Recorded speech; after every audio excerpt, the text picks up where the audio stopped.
Welcome to the VIDA Liverpool podcast with me, Justin Hopper, and I'm here today with Edward Denmark. Eddie. Hello. Hello, mate. Eddie is a war veteran of the Falklands War and Northern Ireland. He's also a campaigner for justice and peace. And is also a prolific author as well. Thanks for joining us, Eddie. I'm just gonna, if it's okay, mate, just cut straight to the chase with this one. Having served in the Falklands War and Northern Ireland, could you please tell us the brutality and reality of being in war? War is a dirty, vicious business. Coming away from the pics you see and you know the image it has in films and stuff like that, it's not reality. The reality is that if someone is hit by a bullet, by a round, it makes a mess. Yeah. If someone is in an aircraft and a missile hits that aircraft, it makes a mess. Yeah. So, you know, the problem is that people are sanitized to the reality of what war is about. And it has not just a physical impact on you, but it has a mental impact on you, on everyone who's involved, and that's a reality. And, you know, a lot of people who join the military these days, they've got no understanding of what they face should war come about. Yeah. Obviously, Northern Ireland was different, because that was a, you know, for want of a better word, a domestic situation. But it was still a very brutal world to operate in as a soldier. Yeah. Because men got killed and injured, and the realities of operating on them streets day after day and, you know, going through the hills and the mountains looking for terrorists or ammunition and stuff like that was absolutely exhausting. When you're in a war situation, and of course the Falklands with gunfire all around you and missiles and all sorts going on and planes over you and, you know, that real reality of potentially dying. How do you deal with that in conflict? Firstly, by surviving yourself. You become quite selfish, actually, in situations like that, and your main, you know, aim is to keep yourself alive. So people, your comrades and your mates, you know, you want to keep them alive, but the main aim is to keep yourself alive. All this business of fighting for Queen and country or King and country is absolute rubbish, as far as I'm concerned. When, you know, it comes down to the actual nitty-gritty of war and the thought that you might die, your own thing is to protect yourself and survive. Yeah. Obviously, coming out of war, surviving the Falklands and Northern Ireland, like a lot of veterans, PTSD is a very real thing that affects your life forever. Could you please tell us, Eddie, about, you know, how PTSD has affected your life and what it's like to experience this? Well, PTSD is different for every individual. How it manifests itself with me is I suffer night terrors every single night, and have done since the Falklands. I mean, even last night I had nightmares. The nightmares aren't necessarily always about the Falklands or Northern Ireland, but they're always about being in danger of some kind, trying to get away from things, and that's a common theme. You know, sometimes if I'm sort of in the garden of a night and I look up and see the stars, it takes me right back to being in San Carlos and looking up at the stars there. So, you know, different things can make you think about it, different trigger points, but for me personally, it changed my whole outlook on life, everything, you know. I think it desensitized me to the realities of life and the tragedies. You know, I've seen people get killed since, and I've seen people die since the Falklands, and the impact on me it's different. Yeah. It's definitely dulled a lot of sort of sensitivities I had before the war. And we'll talk about as well your campaign to help the Argentinian veterans. But first of all, for here in the UK, do you think there's enough done to help veterans of war and with PTSD and things like that? No, I don't, because so many are still committing suicide.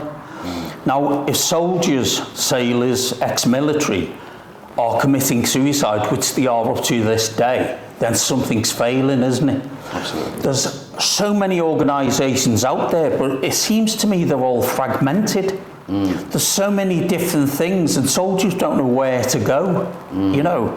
And to be honest, a lot of these organisations, particularly the top-notch organisations, I don't think they offer enough. No. And if they did offer enough, then we wouldn't see as many people suffering. And of course, which I know a lot about, the campaign to help the Argentinian war veterans. So your former enemy, the Argentine veterans, there's around about 10,000 of them who haven't been recognised by their government, no healthcare, no pension, you know, for their role in the war. So can you tell us a little bit about what that campaign's about and why you are trying to help your former enemy get recognised? The reason I'm trying to help them is, firstly, because they're ex-soldiers. It makes no difference to me that they're my ex-enemy. They're not my enemy now. I first got talking to a guy called Julio Herrera Vidal, who's an Argentinian veteran. Now, he served in Patagonia on the Argentine mainland, along with many others, 10,000 conscripts and various other soldiers and airmen and Marines. Now, because these guys are on the mainland, Argentina fails to recognise them as veterans because they were not actually on the Malvinas, on the Falklands. Well, these guys defended Argentina and also serviced and armed the aircraft that bombed us. Those aircraft done the most damage to the British than any other Argentinians on the Malvinas. Yeah. On the Falklands. So why they're not getting recognised is beyond me. They made the best contribution to their country, and yet they fail to recognise them. You've got to look at the United Kingdom, right? Soldiers back here who were not even in the Falklands during the war were given the same medal as I was given, and other veterans who actually fought, which is right.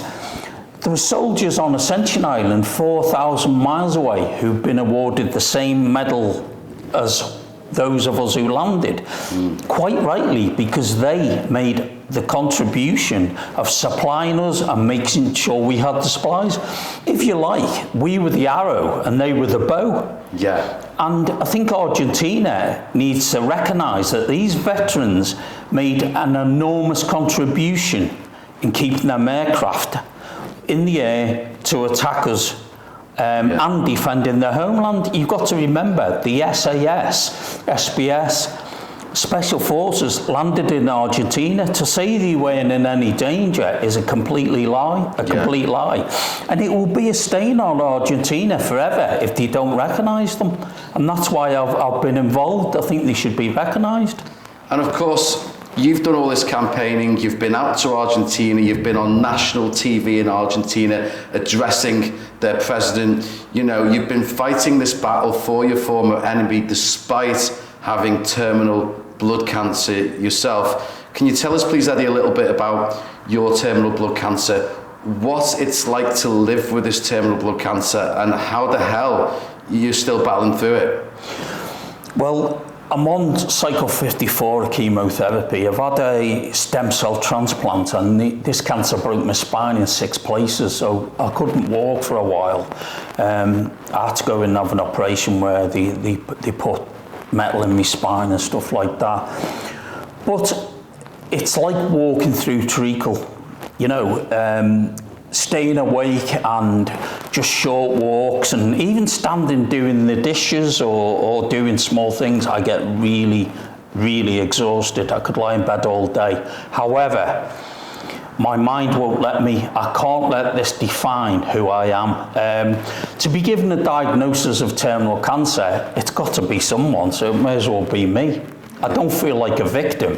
and I don't define myself as ill in that way. I'm not hanging my coat on the fact that I've got cancer and it's terminal. Yeah, it's going to take me. It's got my body, but it'll never have my mind. And when the day comes that, you know, this thing breaks through, because it breaks through everything. It broke through the stem cell transplant. It'll break through the chemotherapy, and we'll run out of options. When we run out of options, my days are done. Yeah.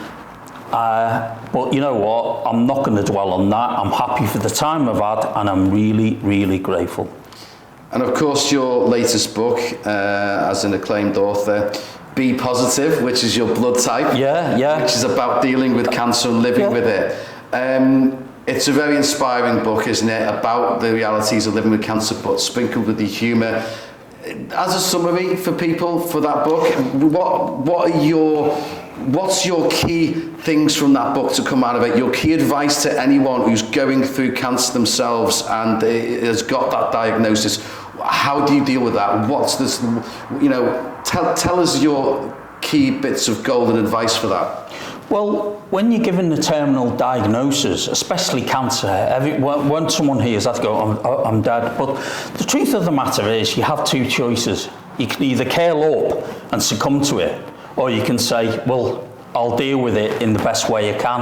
I'll be positive. Because, you know, if worrying cured it, I'd be at home worrying about it. But it's not going to cure it. So my thing is, if you've got, you know, a certain amount of time left, well, make the most of that time, because some people don't even get that amount of time. At least you've had a warning. If you get hit by a bus, you're gone. Yeah. So do what you can do while you're here. Yeah. We're all going to die. It's just a question of when. Yeah.